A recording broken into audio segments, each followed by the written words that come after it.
Welcome, friends, back to Praying the Psalms in a World on Fire. Today, we are going to be in our final episode. And at the close of this first season, we are going to be practicing some of what we've been talking about. Specifically, we're going to do that through an ancient practice called Lectio Divina. Some instructions might be helpful as we get started. I'm going to read Psalm 1 to you multiple times during this episode. After each reading, I'm going to ask you a series of questions, and I invite you during that time to press pause if you need to journal or just have more time for reflection. And I'll give a few seconds in between each question for those of you who maybe aren't going to write things down or take a bunch of time. But I do invite you to take advantage of this and take it as slowly as you can. Reflect on the questions. After the questions, I'll read the psalm again, and then I'll ask you a series of questions again. And the idea will be that each of these different kinds of questions is trying to get you to reflect in different ways on the psalm and the different ways that God might be forming us or challenging us or growing us and stretching us. So as we begin, we are reminded that we read and studied Psalm 1 as wisdom literature, as resistance literature, as literature of counterformation that challenges the ways empire tries to form us. And so now we are just going to sit and let Psalm 1 speak to us, to surrender to it.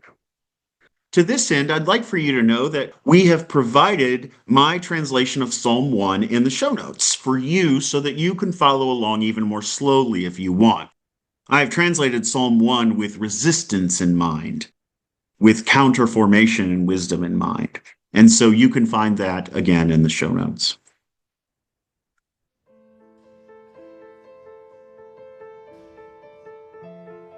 The flourishing person refuses to march to the rhythm set by the wicked, or idle in place on paths paved by sinners, or curl up on the couches of the cynical, but instead attunes their affections to the wisdom of Yahweh, reciting Yahweh's axioms all day, each day. This flourishing one is like a fruit tree, burrowing its roots in fertile soil near a fresh stream, habituated to abundance, endlessly budding, immersed in the ways that lead to life. The wicked person experiences life differently, given that they're a dried up leaf ripped from its branches by the slightest wind. Lacking depth of character to sustain themselves during moral cross-examination, their iniquities inhibit their ability to stand with the innocent after the verdict. For Yahweh knows, as only a loving covenanter can, footsteps of the innocent. The feet of fiends will walk into their own traps.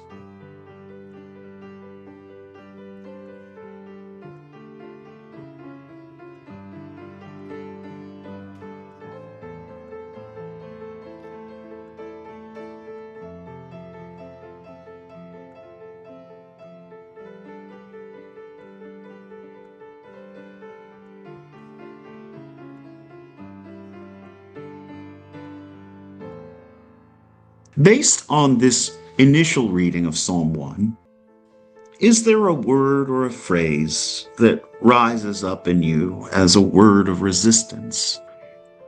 Something that feels empowering to counter the formative ways of empire?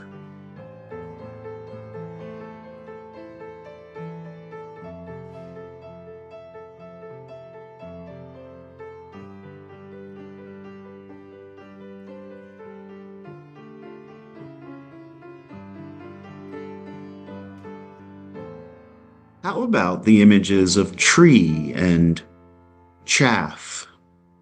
How do these challenge the shallow, disposable values of empire.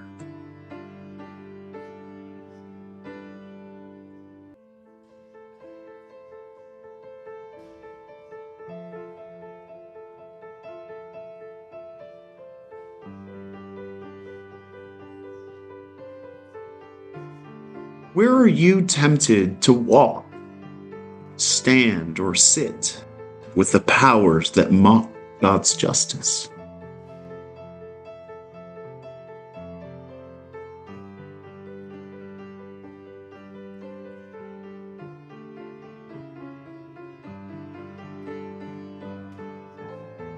What would it mean for you to meditate on God's instruction when the empire tells you to consume, to compete, or even to conform?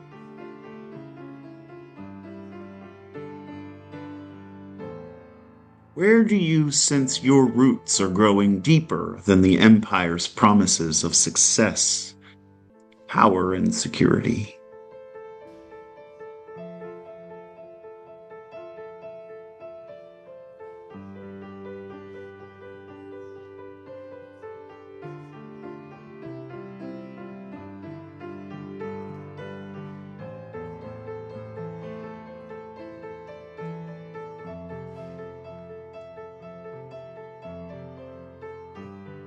I will now read Psalm 1 again. The flourishing person refuses to march to the rhythm set by the wicked, or to idle in place on the path paved by sinners, or curl up on the couches of the cynical, but instead attunes their affections to the wisdom of Yahweh, reciting Yahweh's axioms all day, each day. This flourishing one is like a fruit tree, burrowing its roots in fertile soil near a fresh stream, habituated to abundance, endlessly budding, immersed in the ways that lead to life. The wicked person experiences life differently, given that they are a dried up leaf ripped from its branches by the slightest wind. Lacking depth of character to sustain themselves during moral cross-examination, their iniquities inhibit their ability to stand with the innocent after the verdict. For Yahweh knows, as only a loving covenanter can, the footsteps of the innocent. The feet of fiends will walk into their own traps.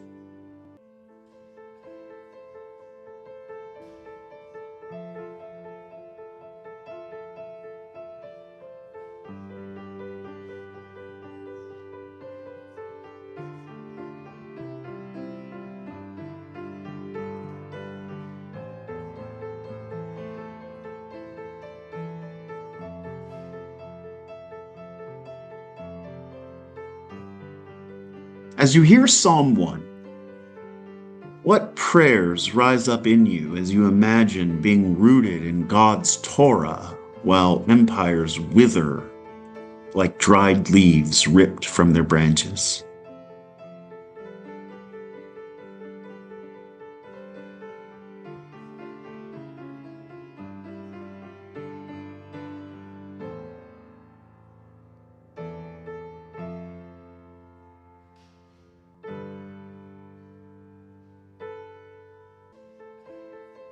Where do you need courage to resist the counsel of the wicked? Whether that's in politics or economics or even religion.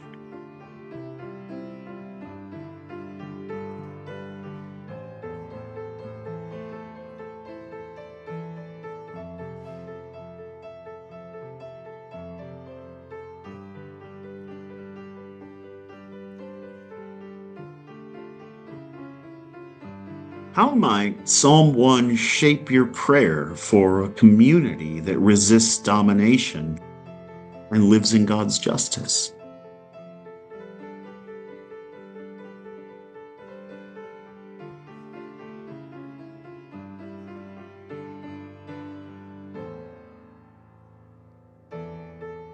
Sit with this truth. Yahweh knows the footsteps of the innocent.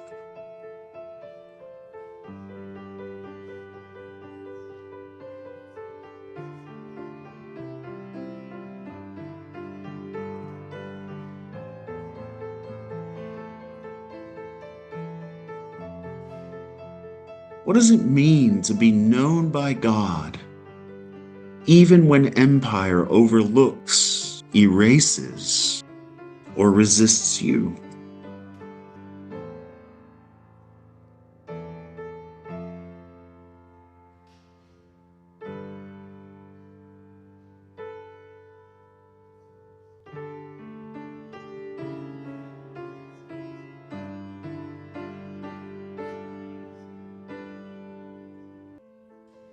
And finally, in contemplative silence, rest with this question. What does it mean for me to be a tree planted by God's waters in a world set on fire by empire?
My friends, thank you again for joining me in this slow, prayerful reading of Psalm 1. We have listened to the ways that God roots us in wisdom, even as the world seems to be ablaze around us. And we've wondered together how delighting in God's instruction can become an act of resistance to the forces that would uproot us. We will begin season 2 early next year. Until then, maybe the wisdom of Psalm 1, maybe the call of being deeply rooted in God's presence, can invite us over and over again to abide in prayer in a world on fire. Psalm 1 teaches us that the first act of resistance is always attention, turning our ears from propaganda toward divine instruction, rooting ourselves in a story that gives life. And so thank you, my friends, for joining me for this first season of Praying the Psalms in a World on Fire. Until next time, may you be like a tree planted beside fresh water, steady, rooted, and alive.